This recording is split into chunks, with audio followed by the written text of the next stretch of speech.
Hello, and welcome back to the Godly Playroom. My name is Ruth Lomax, and it's my privilege to be in this space, surrounded by all these amazing stories. I just wish you were here in the room with me. But for today, we have a story about giving and sharing. I wonder how you share. One of the ways we share here at First United is to welcome people into this space and then to give them time to learn and to grow and to come close to God. And so we want you to enjoy that gift as well. I wonder what you need to be ready today. What's been going on in your week? So let's take a deep breath together and be present in this space. You might choose to light a candle wherever you are as well. And if you need help with the matches, or perhaps you have a battery candle, which makes it even more safe, make sure you ask if it's okay. We remember that once there was someone who said such amazing things and did such wonderful things that people began to follow him. And the more they followed him, the more they heard him talk about a kingdom. But it wasn't like any kingdom they'd ever lived in, and it wasn't like any kingdom they'd ever visited. In fact, it wasn't like any kingdom they'd ever heard of. And so they wanted to know more about this kingdom of heaven, and he told them all kinds of parables. And then he knew he had to become a parable. And he turned towards Jerusalem for the last time. We're almost to that time of Holy Week when we remember that part of Jesus' life. But today we remember also that he is the light.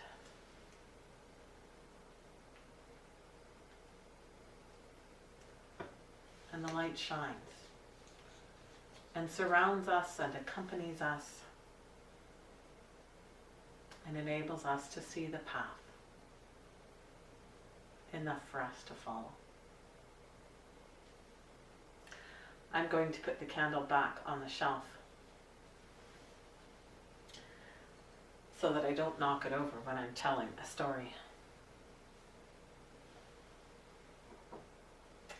I did knock a candle over at our Bible study group the other day. Fortunately, it never set any of the papers on fire. It landed upside down, and it still didn't change.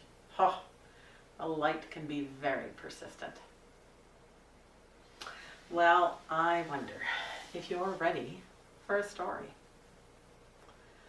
This is a story told in a godly play way, and it's used with permission. It's a story that takes place in the city of Jerusalem. And we couldn't fit the whole city into our room, but this will be enough. Help us remember the city walls on the top of that hill. There's a bigger story about the city of Jerusalem that you'll get to hear in a few weeks. Once each year,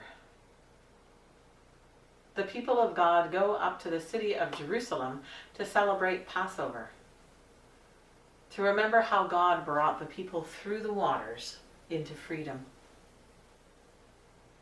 Jesus has come to Jerusalem for Passover many times, first with his family and now with his friends. We tell this story in the time of the color purple, that season of Lent, when we are all on our way to Jerusalem. perhaps Jesus will show us the way. But this year is different. This year, Jesus sits in the temple. And he sits with the rabbis, and many people come to ask Jesus questions.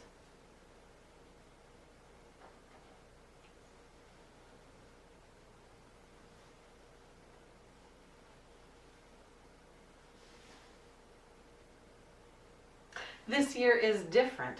Jesus knows this year that his work is to come close to people. And when people come close to Jesus, lives change.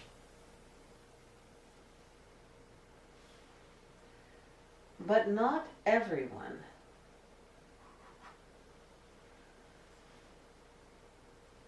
likes the changes that Jesus brings.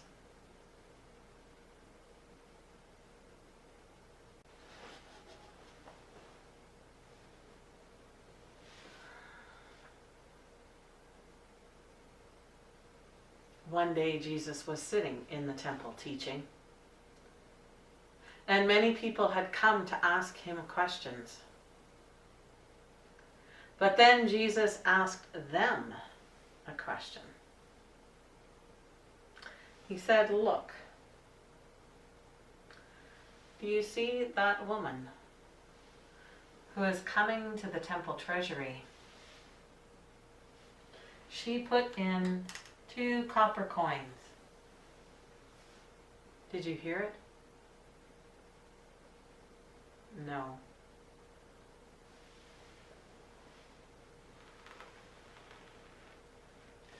Now look, here is someone coming who is so rich he has someone help him carry all of his wealth.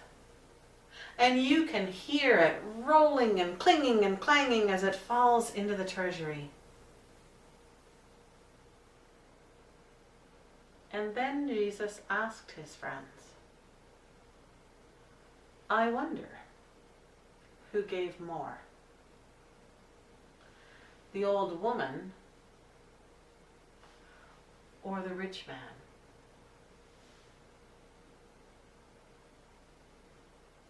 Some said, the rich man. But some said, the old woman, who gave all that she had.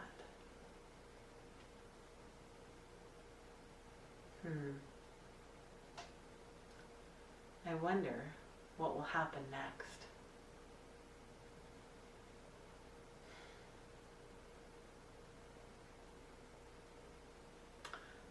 I wonder what part of this story you liked best.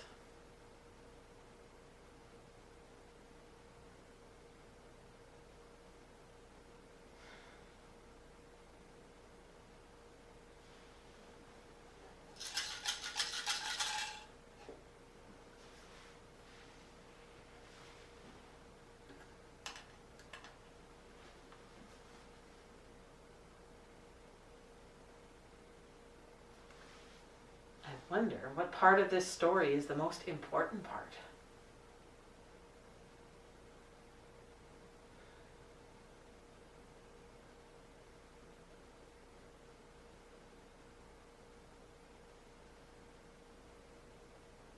I wonder if there's any part of this story we could leave out and still have all the story that we need.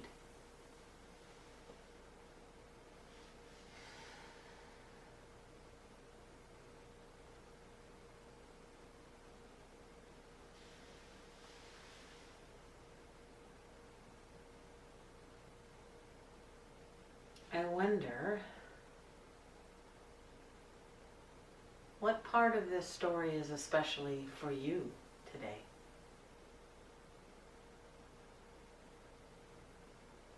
Or where you are in this story.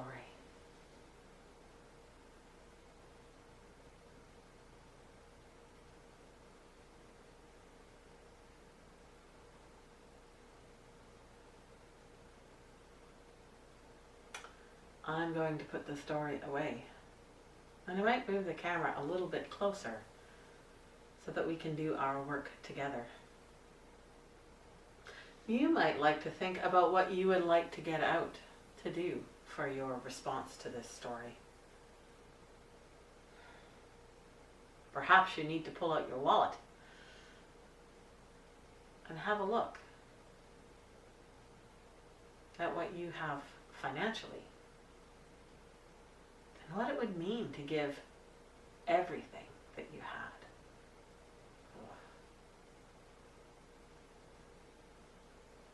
That sounds like a lot.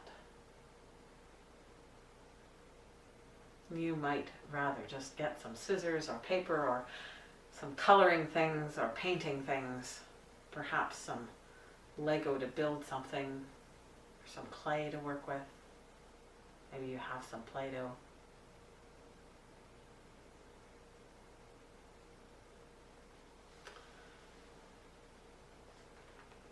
Now there was the rich person and their helper.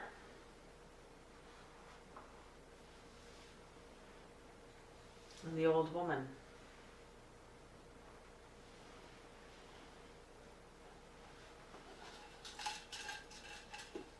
And the treasury box.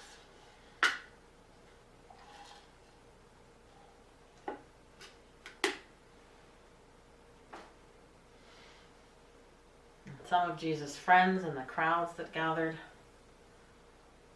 I wonder what it was like to sit there and to listen.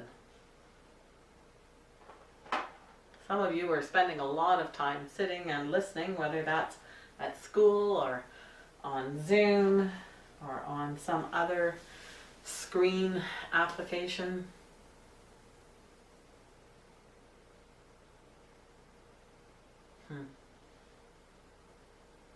I wonder what Jesus might have had to say.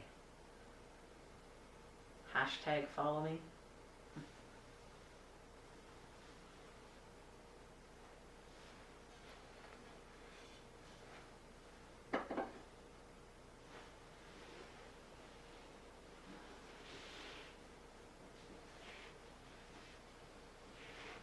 And a bit of that city of Jerusalem.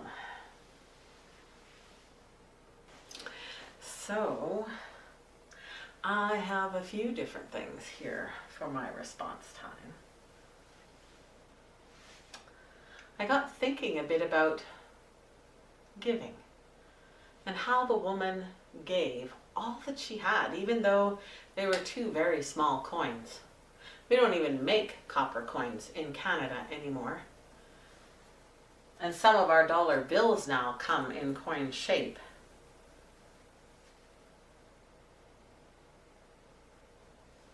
And even though a dime is smaller than a nickel, it's still worth more. Which means that sometimes size of the gift is not what matters.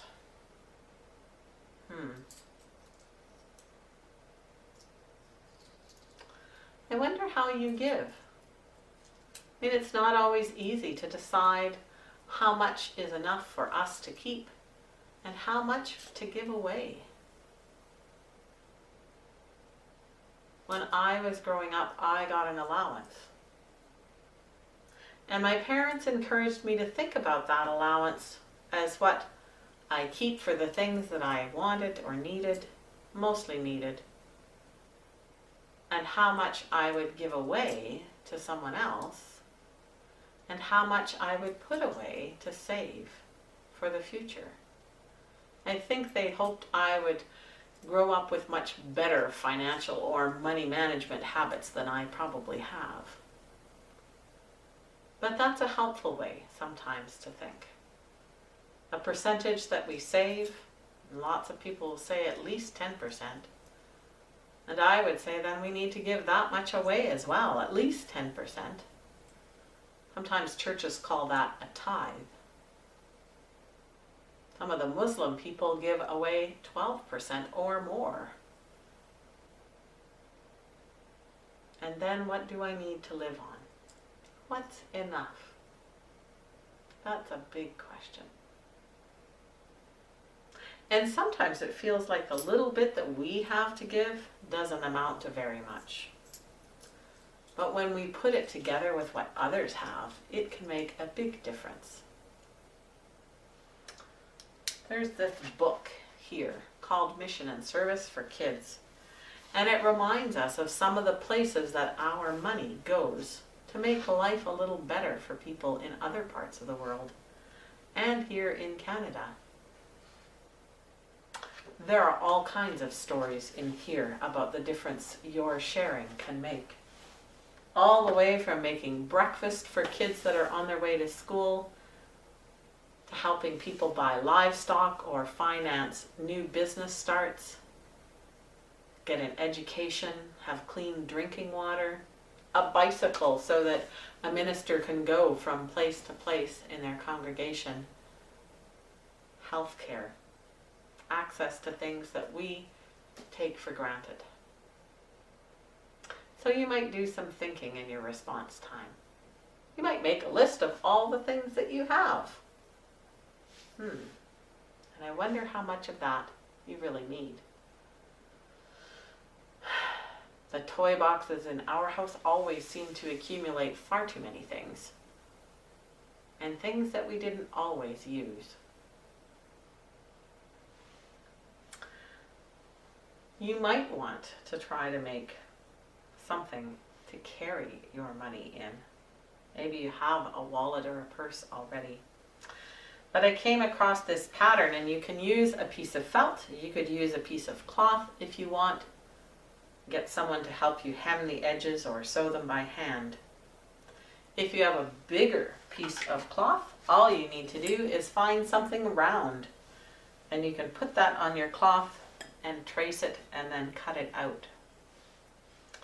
And then we need to make some cuts around the outside edge. So I'm just going to fold it like that, because then I can make a little bit of a hole, like that. And I'm going to make a few of those around the outside edge. Try to make them about the same size. Oops, I think we got a little bigger on that one.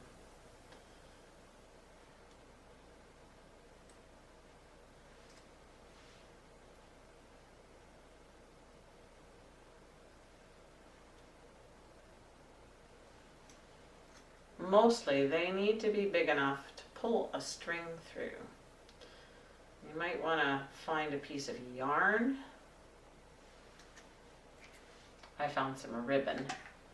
So I'm making the holes a little bit bigger than I might if I was just putting a piece of yarn through.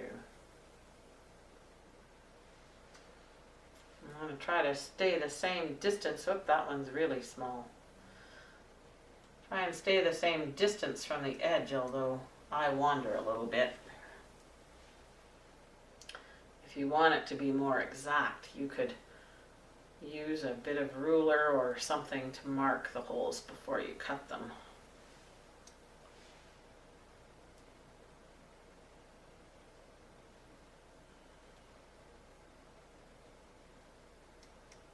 Sometimes it isn't until we start paying attention to what we do have, we realize just how much there is.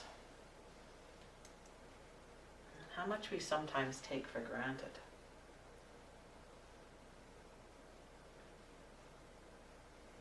I wonder if Jesus asked you that question about who gave more. I wonder what you would say. The rich man or the old woman? So there's what it looks like with the holes cut. And then I'm going to take my ribbon and I'm going to run it through the holes.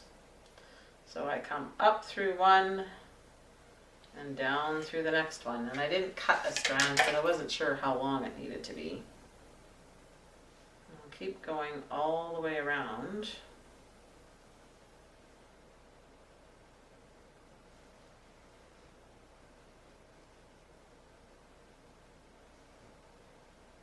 If your hole's big enough, you won't need to use a needle to help you thread it. So, even a piece of yarn, you can be kind of particular maybe if you don't want your ribbon to twist. I'm not very good about that apparently. But there we go. So then I'm going to make sure I have enough off the end. I might even those up a little bit, just pull it through a little bit more, like that, and then I'm going to tie these, like that good old balloon tie. Take the two ends, tie it around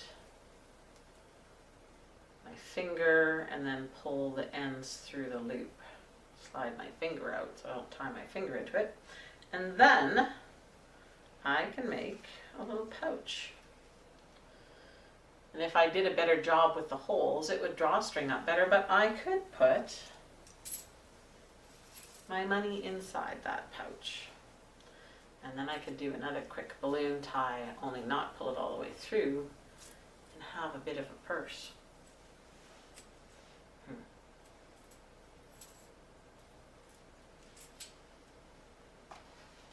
But I thought of something else we could do too with this.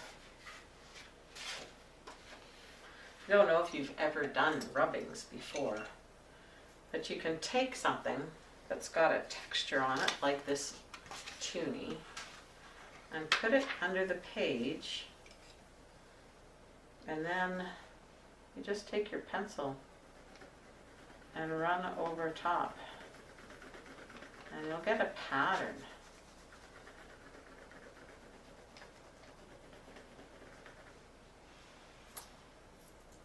See if we can make our caribou here.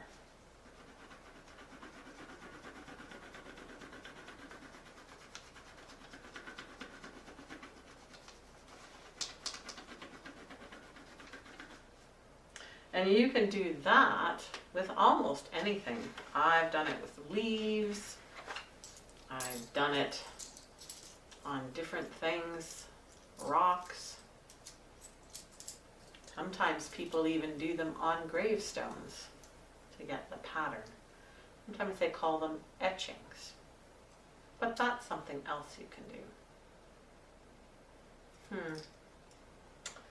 And we've been taking some time each week in prayer.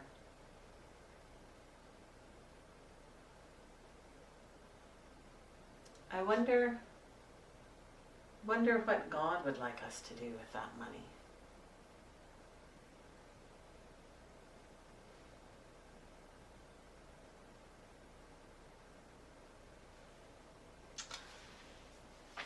Let's just take a moment.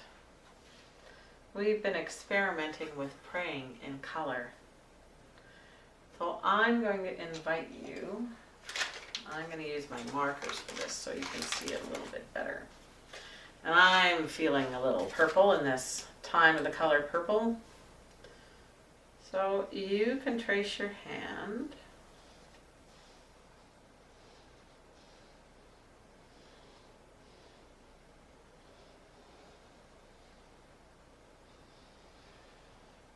On your piece of paper. And then somewhere in the palm of your hand, write your name for God. Whatever name you like to use. Because God has many, many names.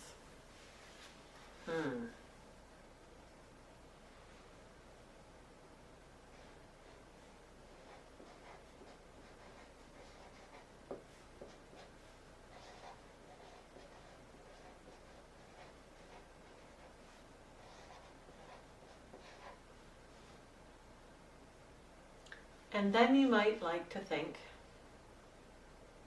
of 5 people that you want to pray for.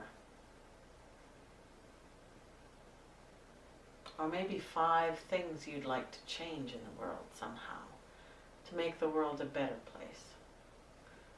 Not just things like, make it so that there's more ice cream or more dessert first and less vegetables. The things that might make it really better. Not just more like how I would like it. And you might put a person's name in each of your fingers. Or if you have more than 5 people that you want to pray for, you could put more than one name in the finger.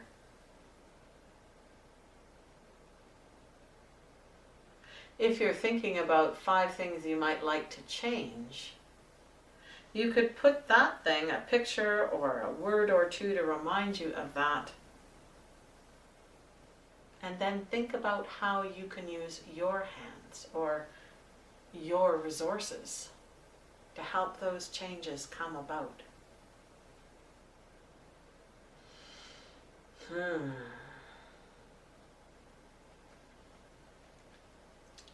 We watched a movie a little while ago for one of our study groups called Water.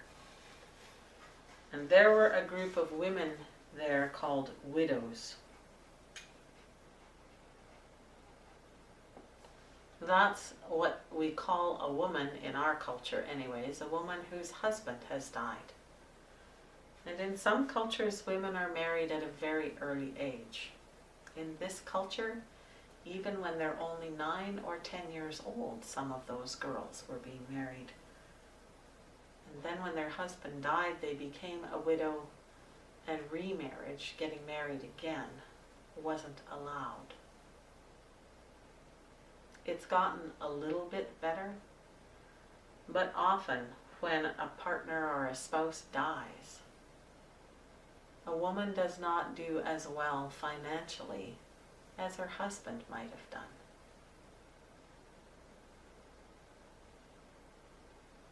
And so I would pray for a better balance for all of those people, but widows especially, who find themselves alone and struggling to make ends meet.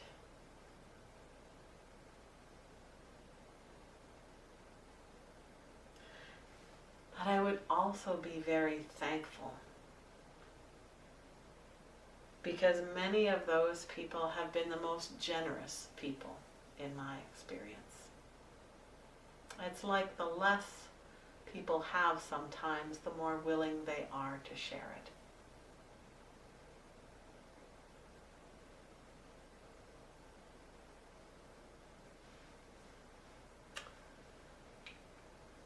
And then you might like to do some doodling around that while you think about that prayer.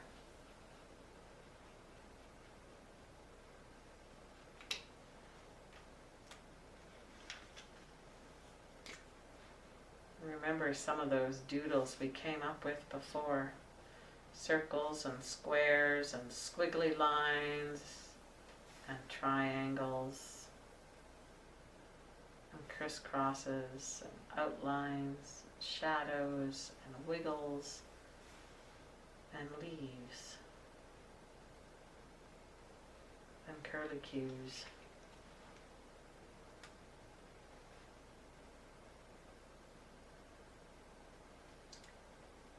And then I think I would pray for some of the people that I know who are change makers. And I'm not sure what to call them. Sometimes we call them movers and shakers or activists. Maybe just people who make a difference.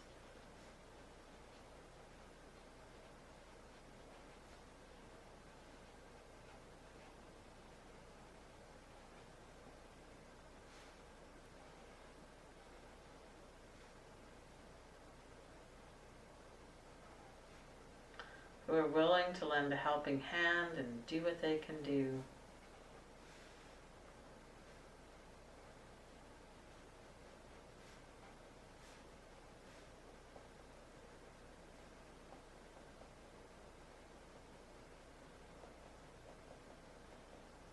I often think about that woman who gave all that she had how that it might have affected Jesus. I think he knew by the time he saw her do that, that his own life was coming to a precarious place. And I like to think she gave him some courage. Maybe inspired him a little bit. I know there are times in my life when I have been inspired by very generous people. So maybe that'll be my other prayer. For generosity, both given and received.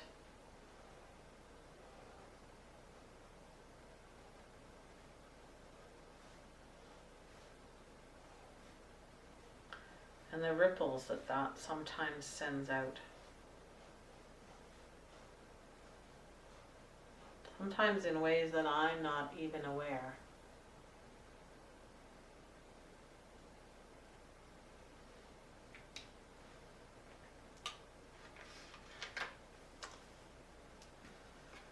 And then I think I would pray for the birds.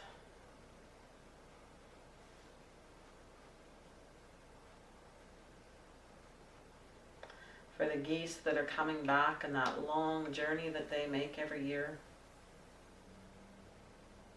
For all the little birds that stay here year round and are just trying to find something to eat while they get their nests ready.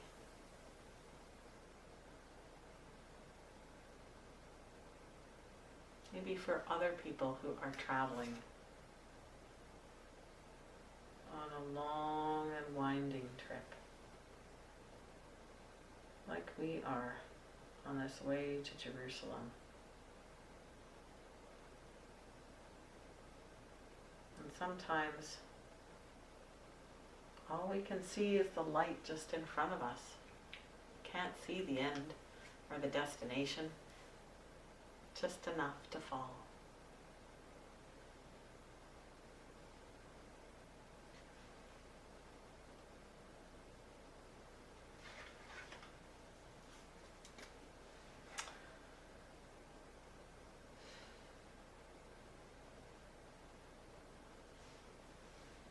And then I think I would pray for families.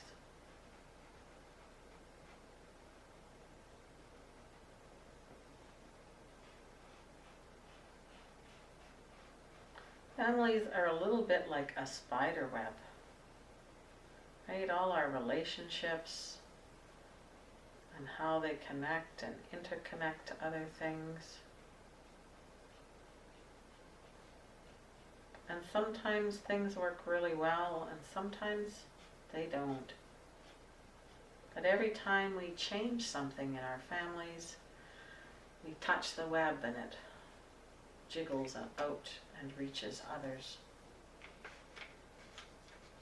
And I think about families that are looking after young children or children in school.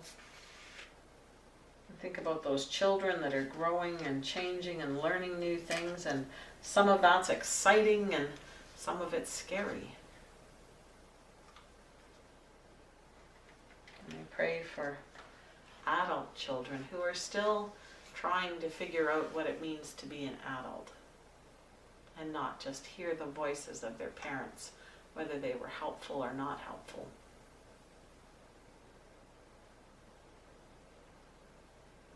And I pray for people that are getting older in those families and what that means for family dynamics when the child becomes the caregiver.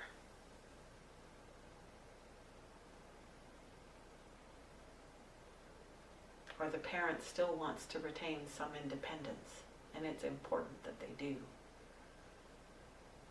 And so all of these things, loving God, loving and generous God,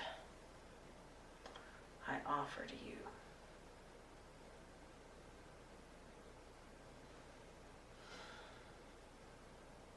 Amen.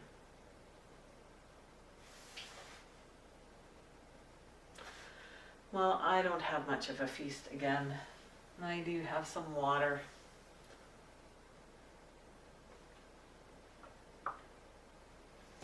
And I seem to have made a pretty good mess here. I have lots of things spread out. So it might take me a while to tidy up my work. And while I'm doing that, you might pause the video and do your work or share some prayers with people in your household. And when you're ready, come on back and we'll change the light together.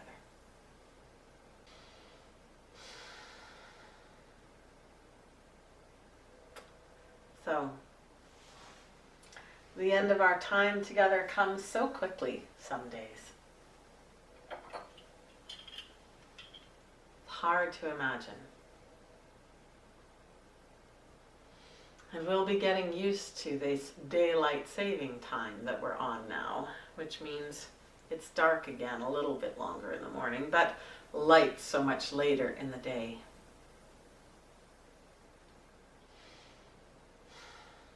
I wonder how you will share this week and with whom. Watch what happens when I change the light, so that it isn't just in this one place or time, but it can spread out and share itself with you, wherever you are, and whatever this week holds. God bless. Be well. And look after one another until we meet again. Thanks for taking the time to be part of the circle.